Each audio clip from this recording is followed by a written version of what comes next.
In today's video, I'm going to teach you how to cancel a sale on eBay as a seller.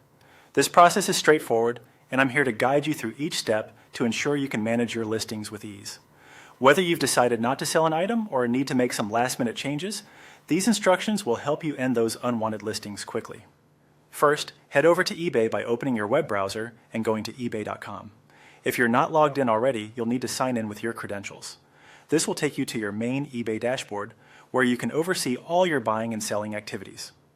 Once you're logged in, look towards the top of your screen where you'll find the Sell button.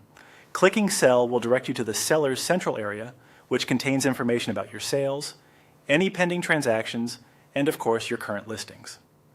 Next up, you'll want to navigate to the Listings section.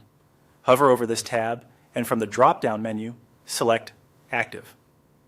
This will show you all your active listings. It's essentially your inventory of items currently up for sale. Knowing what's listed is crucial when managing sales. Here, within the Active Listings page, you'll see every product you currently have listed. This view gives you a snapshot of your selling activities and is the place to make adjustments. To cancel a sale, first select the specific listing you'd like to end. There's a checkbox next to each item, so you can easily click to choose. If you have multiple items you wish to cancel, just continue ticking the boxes beside each unwanted listing. Once you've made your selection, look for the Actions button. Clicking on this will present you with several options.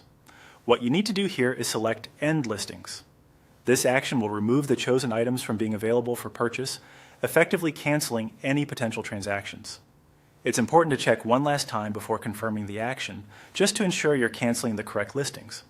In some cases, you might have situations where you've already sold an item and need to cancel the sale. If that happens, it's best practice to communicate with the buyer right away to inform them of the cancellation and discuss any next steps, like refunding the payment. Keeping an open line of communication helps maintain a good seller rating and prevents misunderstandings. Remember, managing listings on eBay effectively not only helps in organizing your inventory, but also ensures a smooth and reliable selling experience. By following these steps, you're well equipped to handle cancellations or modifications as needed, keeping your online store running smoothly.